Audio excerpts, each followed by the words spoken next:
It was the night before Season of Discovery's Phase 2 launch. The hottest As character usual, in the I was game. in Warsong Gulch carrying the team, completely locked in and not distracted at all. Am I wrong for this? Like, I feel My like hunter's completely balanced and fair toolkit was on full display. we have Kate Beckinsale When out of nowhere, Blizzard clapped my cheeks harder than the girls at Black.com. and like, I mean, that's all we really need to say, right? I mean, I was distraught.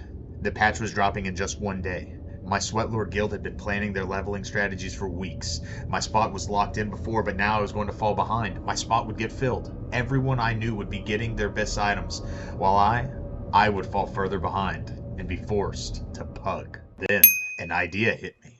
Quickly, I made a new account to evade the ban. I would level up a new character before the patch. But what class could even do something like this? What class was overpowered enough to pull it off? And then, like a cosmic revelation down from on high, it hit me.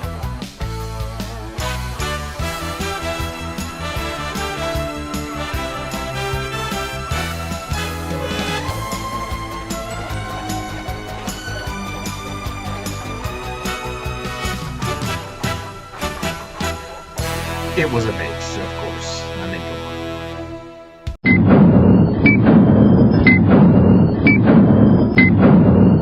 Like any great hero's journey, mine started off with small acts to help out the community. You know, stuff like killing small animals, assaulting vagrants in their hobo camps, stealing from people that are just a little too comfortable in public wearing a Speedo, and of course, committing some home invasions. But before I knew it, I had outgrown my humble beginnings, and it was time to move on.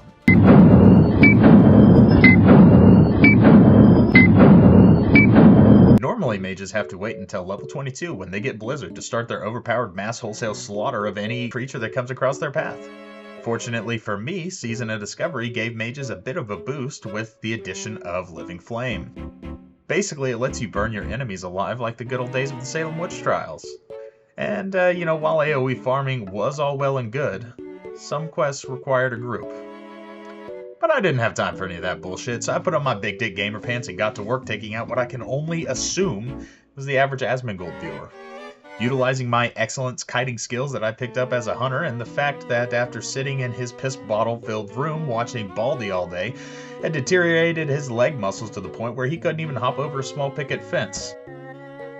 With the beast slain and all of the quests completed, my time in Dunmorrow had come to an end. It was time for me to move on to greener pastures and new enemies.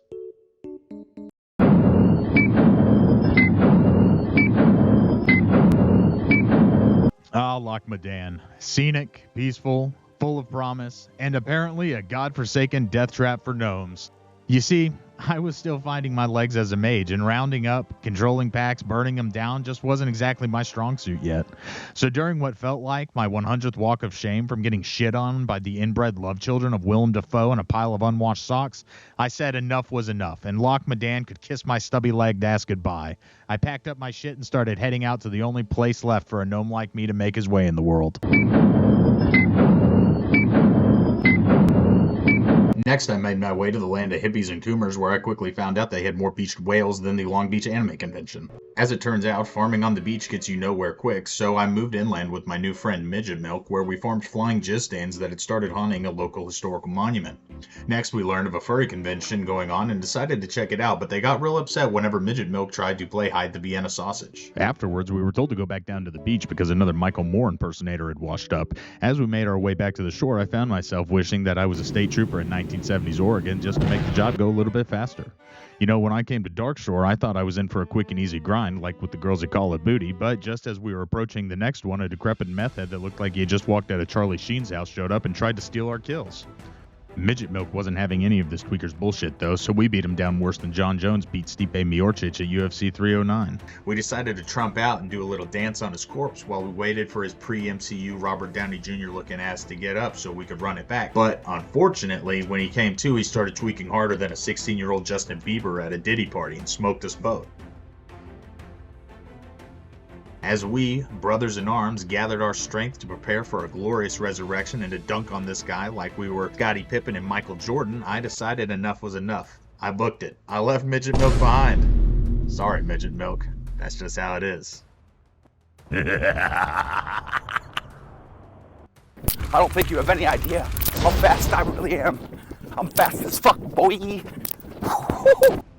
I thought by ditching my compadre I'd gotten enough of a head start to get away, but unfortunately the tweaker showed up and made me his bitch in front of Winnie the Pooh. But with some quick thinking, I finally managed to escape.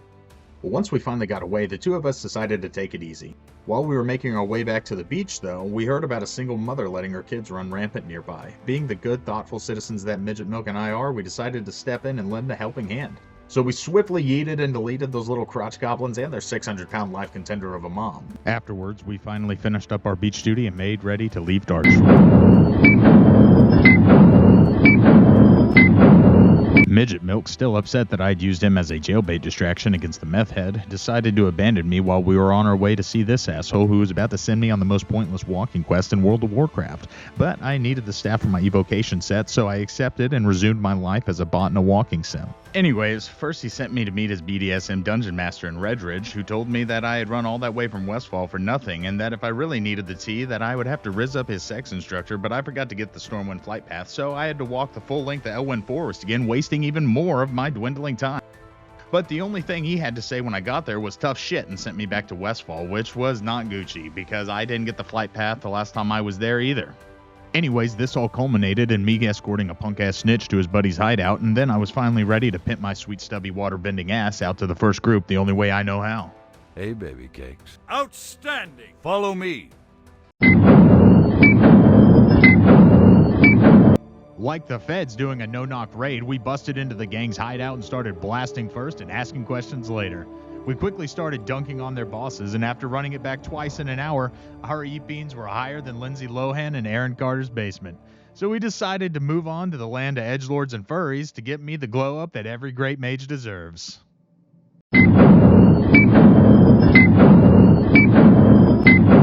Unfortunately, our expectations were far from reality.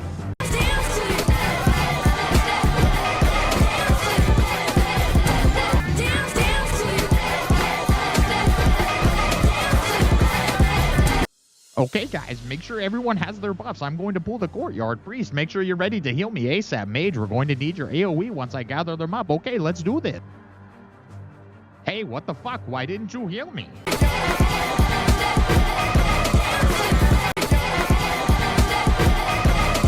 Okay guys, this is taking a little too long, and I'm running out of time, so this next time we're gonna have to go a little bit faster. Mage, be ready with your AoE, and Priest, make sure you heal me this time. Okay, here I go.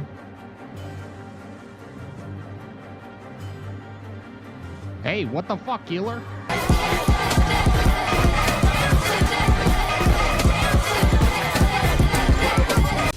Man, this group fucking sucks. I'm going back to Redridge.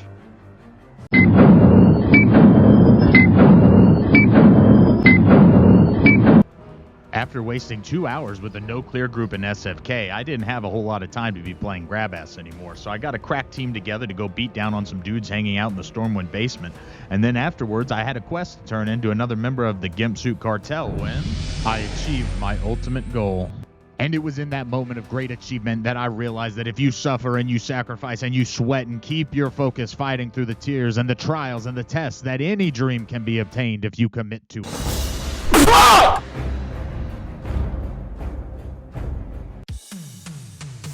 Thanks for watching, everyone. If you enjoyed the video, don't forget to like, share, and subscribe to the channel. Your support means the world to me. I will be making videos like this as often as I can, but I'll also be uploading skits and stream highlights.